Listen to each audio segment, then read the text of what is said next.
हरिओम उच्चतर माध्यमिक विद्यालय डबरा के ऑनलाइन क्लास में आप सभी का स्वागत है। इस वीडियो में हम कक्षा 12वीं हिंदी विषय का अध्ययन करेंगे। इससे पहले वीडियो में हमने कक्षा 12वीं हिंदी विषय में पाठ 1 का अध्ययन पूर्ण कर लिया है, जिसमें हमने हरिवंश राय बच्चन जी के द्वारा लिखा गया एक गीत नामक कविता पाठ का अध्ययन किया था। आइए हम कक्षा 12वीं हिंदी विषय के पाठ 2 पतंग नामक शीर्षक कविता का वाचन करेंगे। इस कविता के लेखक कवि हैं आलोक धनवाल। पतंग शब्द आप लोग सभी जानते हैं, जो बच्चे उड़ाते हैं या आसमान में जो कागज़ का बना हुआ तिरछा बाँस और कागज़ का बना हुआ एक आकृति होता है, जो चिड़ियों के समान या तितलियों के समान रंग बिरंगे कागज़ों से बनाया जाता है और उसे आसमान पे उड़ाया जाता है। आइए सबसे पहले हम पाठ का पूरा अध्ययन करते हैं, उसके बाद इसका भावार्थ मैं आप सभी को बतलाते जाऊंगा। सबसे तेज बौछारें गईं, भादो गया सवेरा हुआ, खरगोश की आँखों जैसा लाल सवेरा, सरद आया पुलों को पार करते हुए, अपनी नई चमकीली साइकिल तेज चलाते हुए, घंटी बजाते हुए ज़ोर ज़ोर से, चमकीले इशारों से बुलाते हुए, पतंग उड़ाने वाले बच्चों के झुंड को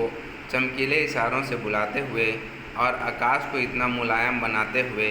कि पतंग ऊपर उठ सके, दुनिया की सबसे हल्की और रंगीन चीज़ उड़ सके, दुनिया का सबसे पतला कागज़ उड़ सके, बाँस की सबसे पतली कमानी उड़ सके, कि शुरू हो सके सीटियों, किलकारियों और तितलियों की इतनी नाजुक दुनिया। जन्म से ही वे अपने साथ लाते हैं कपास, पृथ्वी घूमती हुई आती है उनके बेचैन पैरों के पास, जब वे दौड़ते हैं बेसुध छतों को भी नरम बनाते हुए, दिशाओं को मृदंग की तरह बजाते हुए, जब वे पेग भरते हुए चले आते हैं डाल की तरह लचीले वेग से अक्सर। यहाँ पे हम 3 पद्यांशों का ही या इस पतंग नामक कविता पाठ के पहले ही पेज का अध्ययन कर पाएंगे। मैं व्याख्या करते जा रहा हूँ। सबसे तेज बौछारें गई कहने का मतलब वर्षा ऋतु बीत गया, और भादो महीना जो हिंदी महीने का जो भादो होता है वो भी क्या हो गया था, भादो गया, मतलब भादो जो है वो बीत गया था। मतलब अभी जैसे आपके गांव में वर्तमान में जो प्राकृतिक वातावरण है वैसा वातावरण था, सवेरा हुआ। और जैसे अभी आपके गांव में भी आसमान देखे होंगे, है ना, या आप जहाँ रहते हैं वहाँ का जैसा वातावरण है वैसा ही वातावरण इस कविता को लिखने के समय था, या इस कविता में वैसा वर्णन किया गया। सवेरा हुआ कहने का मतलब सुबह हुई, खरगोश की आँखों जैसा लाल सवेरा, और वो सवेरा कैसा था, जैसे खरगोश की आँखें लाल होती हैं उसी प्रकार इस कविता पाठ में एक ऐसे सुबह का वर्णन किया गया है जिसमें सूर्य जो उग रहा है उसकी लालिमा या उसका लाल रंग खरगोश की आँखों के समान है। सरद आया पुलों को पार करते हुए, और कवि जो हैं वो बतला रहे हैं कि सरद नाम का एक बच्चा अपने गांव में एक बस्ती से दूसरे बस्ती में अपने मित्रों को मिलने के लिए उस गांव में बने हुए जो नदी था उस नदी के पुल को पार करते हुए आया, अपनी नई चमकीली साइकिल तेज चलाते हुए। और उसने पुल को कैसे पार किया, अपनी चमकीली साइकिल को तेज गति से चलाते हुए उसने पार किया। उसका साइकिल नया है इसलिए वो चमकदार या सुंदर दिखाई दे रहा है। घंटी बजाते हुए ज़ोर ज़ोर से, और वो अपने मित्रों को मिलने के लिए जब पुल पार करते हुए जा रहा है तो साइकिल को तेज चला रहा है और घंटी को ज़ोर ज़ोर से बजा रहा है। ठीक है, चमकीले इशारों से बुलाते हुए, और वो अपने साइकिल के चमकते हुए इशारों से और घंटी बजा बजा कर अपने मित्रों को अपने पास बुला रहा है या उन्हें अपने आने की संदेश दे रहा है। पतंग उड़ाने वाले बच्चों के झुंड को और उनके जो मित्र हैं, जो रोज़ मित्रों का जो समूह है, झुंड मतलब समूह हुआ, जो रोज़ पतंग उड़ाया करने वाला जो बच्चों का समूह है, उसे वो अपने पास बुला रहा है, चमकीले इशारों से बुलाते हुए और वो अपने चमकदार साइकिल के माध्यम से या घंटी बजा बजा कर अपने मित्रों को अपनी ओर बुला रहा है। आकाश को इतना मुलायम बनाते हुए, और आकाश को इतना मुलायम बनाते हुए कहने का मतलब भादों महीने के बीत जाने के बाद आसमान जो है वो एकदम नीला और सफ़ेद बादलों से भरा हुआ होता है, इसलिए कवि ने उसे मुलायम की उपाधि दिया। ठीक है, कि पतंग ऊपर उठ सके, और आसमान जो है वो मुलायम हो गया है, मतलब स्वच्छ सुंदर नीले रंग का और सफ़ेद बादलों से घिरा हुआ आसमान है, जिससे ऐसा लग रहा है कि वो इसलिए ऐसा हुआ है ताकि पतंग जो है, बच्चे जो पतंग उड़ा रहे हैं वो ज़्यादा ऊपर उठ सके, मतलब ज़्यादा ऊंचाई तक जा सके, दुनिया का सबसे हल्की और रंगीन चीज़ उड़ सके। और पतंग जो होता है वो बहुत ही हल्का होता है, रंगीन पतले कागज़ों का बना हुआ होता है, इसलिए उसे दुनिया का सबसे रंगीन हल्की वस्तु मानी गई है, या हल्की चीज़ के नाम से संबोधित किया है कवि ने। दुनिया का सबसे पतला कागज़ उड़ सके, और दुनिया का जो पतंग बनाने वाला कागज़ होता है वो बहुत ही पतला या कम वजन का होता है, क्योंकि वो ऊपर जाकर उड़ सके, इसलिए उसे पतला और कम वजन वाला कागज़ को उसमें उपयोग किया जाता है। ठीक है, बाँस की सबसे पतली कमानी उड़ सके, और पतंग को बनाने के लिए बाँस मतलब जो लकड़ी बम्बू जो होता है ना, उसका एक छोटा सा पतला सा टुकड़ा लिया जाता है ताकि वो कागज़ को एक निश्चित आकार में बांधकर रख सके या कागज़ को सीधा रख सके, कि शुरू हो सके सीटियों, किलकारियों और तितलियों की इतनी नाजुक दुनिया।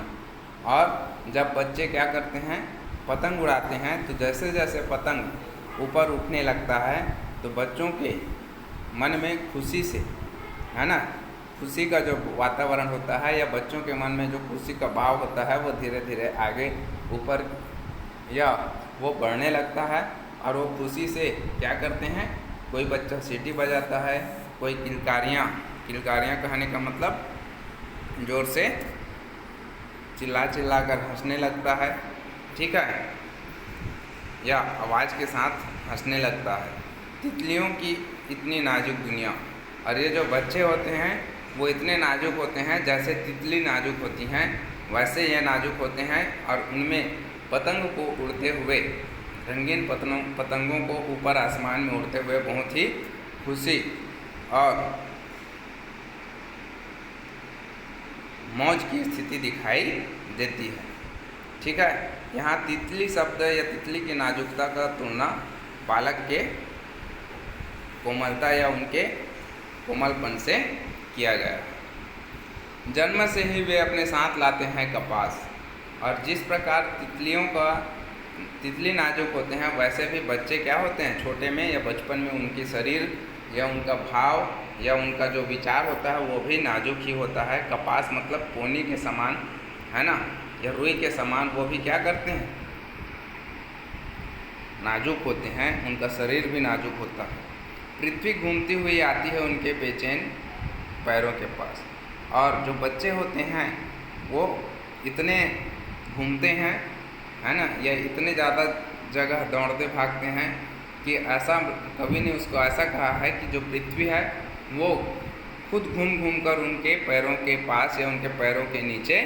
आते रहती हैं। जब वे दौड़ते हैं बेसुध,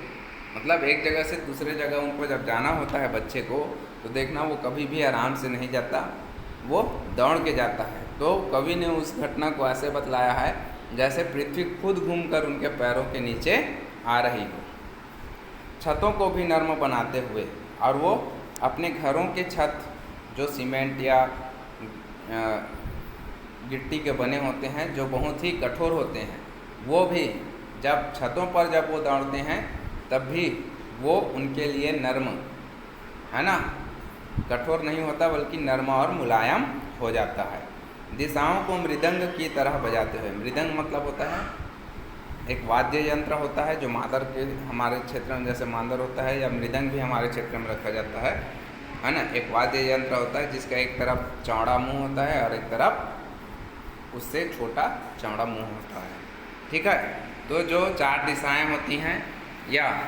पूरब पश्चिम उत्तर दक्षिण जितने भी दिशाएं हैं, उन सभी दिशाओं को वो दौड़ दौड़ कर इस तरह से पूरा कर देते हैं जैसे वो वाद्य यंत्र या मृदंग की तरह, कोई मृदंग बजाने वाला जिस तरह से मृदंग के चारों या पूरे क्षेत्रों को अपने हाथों से बजा लेता है या अपने हाथों से संपर्क कर लेता है, उसी प्रकार जो बच्चे होते हैं वो भी सभी दिशाओं में दौड़ दौड़ कर भाग भाग कर जाते हैं, जिसे कवि ने मृदंग बजाने से तुलना किया है।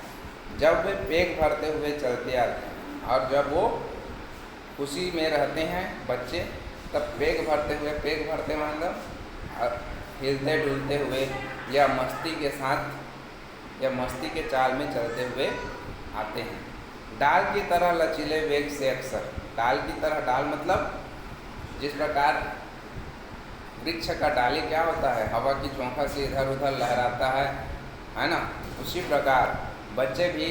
पतंग उड़ाने की खुशी में क्या करते हैं, या अपने खेल की खुशी में वो भी जब उनको मस्ती छा जाती है तो वो भी इधर उधर लहराते हुए अपने घर या अपने गांव में दिखाई देते हैं, ठीक है। आगे हम इस पाठ का शेष भाग का अध्ययन करेंगे। आज के लिए बस इतना ही। यदि इस कविता का भावार्थ कहीं पर समझ नहीं आया होगा तो मुझे आप व्हाट्सएप ग्रुप के माध्यम से कमेंट्स करके आप अपनी समस्या बतला सकते हैं, ठीक है। धन्यवाद।